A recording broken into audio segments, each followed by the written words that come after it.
billahi mina sheytaani rajim bisimilahi rahmaani rahim ñu ngi nuyu équipe bi nga àndal di nuyu Sénégalais yëpp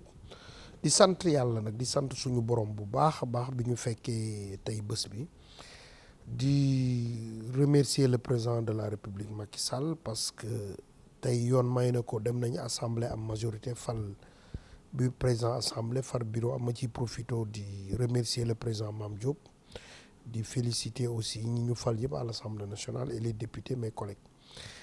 di def féliciter le premier ministre Amadou Ba amul Sénégal ku taxaw ne matul liñ ko nommé mat na ko te yàlla na ko yàlla jàppale mu réussir ko muy nit ku baax nit ko am yaakaar parce que ku ñu nommé aussi ci mbiru Sénégalais yi dañu bëgg liñ la dénk nga def ko kooku benn la ñaar bi ma ci am contentement parce que ay nit ñu baax aussi nit ñu ma xam ñi sumay xarit ñi sumay rakk ñu nommé la je peux nga permettre ma citer ci koo xam ne spécialement di suma mag di suma frère di le ministre des finances et du budget muy Moustapha Ba di suma mag ñu dëkk Nioro muy jàppale président de la République bu baax ci liggéeyam di ko jàppale aussi ci Nioro ci politiquement donc kooku mérité na lañ ko nommé di remercier mon jeune frère suma xarit ñëpp xamee ma ko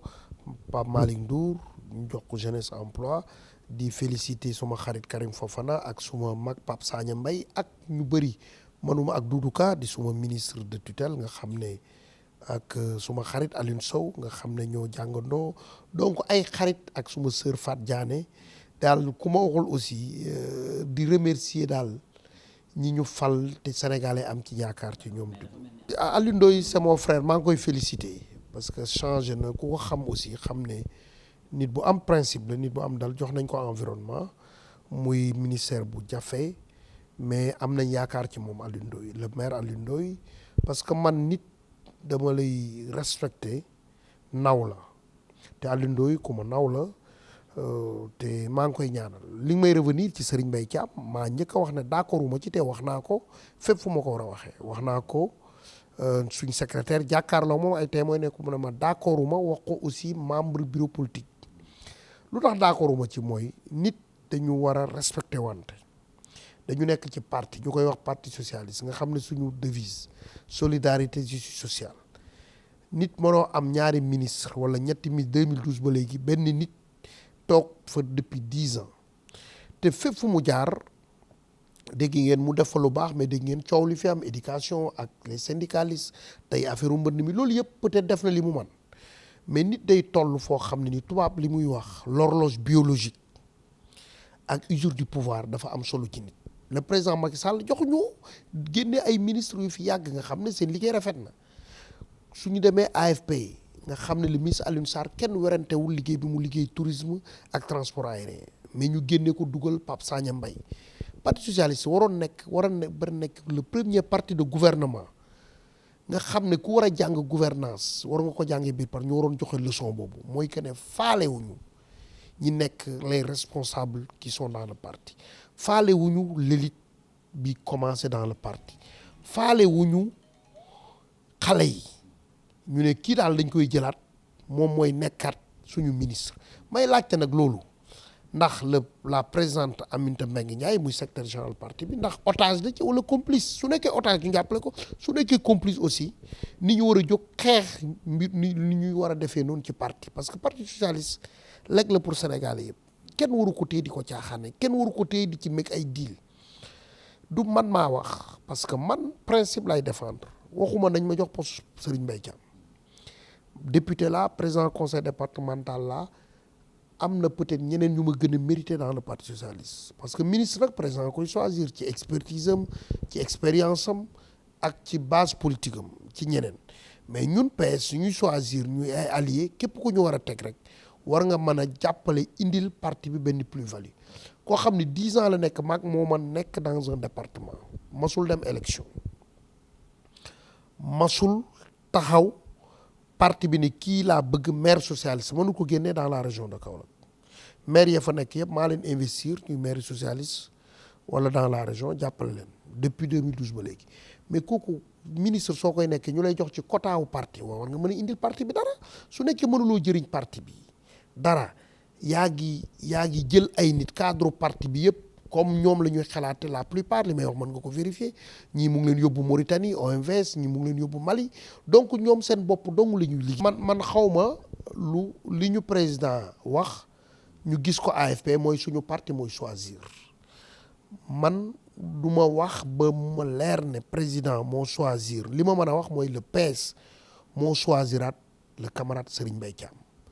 defuñ ko nag parce que dañ ko def maa tey dafa yàgg di am mais trop c'est trop li ñu am fekk nga fi ay camarades yu fi nekk yu fees dal suma kër mais li may wax dinañ waxtaanaat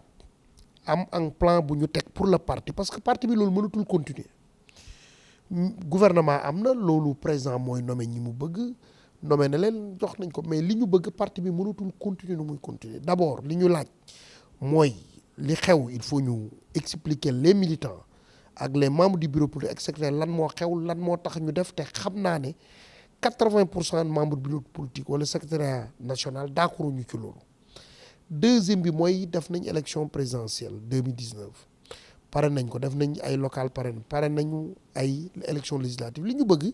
parti bi yàlla na ko yàlla yërëm yàlla xare ko àjjana muy Ousmane Tanor Dieng bi mu fi génnee la ñu amoon yaakaar ci ñun ñëpp ci Aminata Mbengue Ndiaye présidente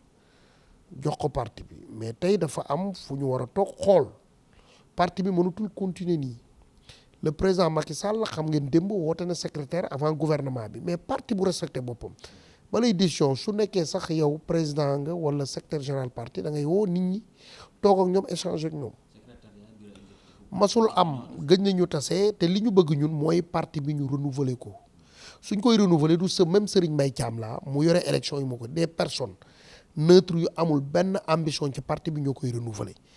ñu teg direction toogaat ak le président Macky Sall ne ko ñun lii lañ bëgg a ànd ak yow parce que ànd bi ñun xamatuñ lu mu niroo dañuy toog di décider ay nit di liggéey di gagner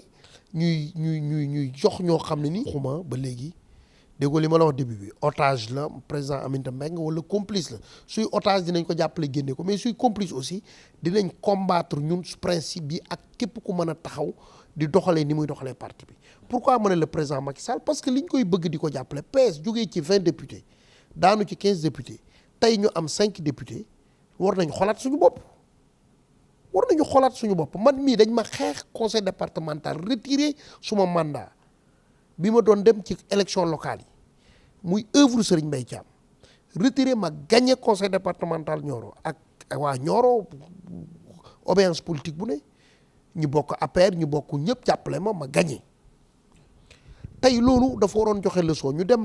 législative ñu teg ma ba léegi ma su ma woo téléphone ma dëkk ak moom benn muy ministre de la République nekk ci majorité bi ma gagné pare ma su ma woo félicité ma mais kooku boppam lay liggéeyul pour président de la République liggéeyul pour le parti socialiste ñun xeex la ñu xamee moo tax ñuy politique xeex injustice te dara du ñu mën a tere ñu xeex injustice. oui c'est simple bëri na nit il faut ñu dajee waxtaan ñun nit lii yëpp neexul ak fonctionnement parti bi ba pare wax comme li ma ko wax li ci man mooy que ne d'abord réunir les instances du parti ba pare organiser un congrès amatul dara lu ñu pousser pour ñu renouveler le parti. nañ ko renouveler mais ay renouvellement yoo xam ne nii aussi kenn du ci wax dara c'est-à-dire que ñi parti militant parti bi wóolu ñu falu mais du ñu nangu kenn yore ministère wala yore institution di continuer xeex les membres du parti wala les responsables du parti li am tey c'est décevant neexul kenn te mbetteel bu mag a mag lañ ci am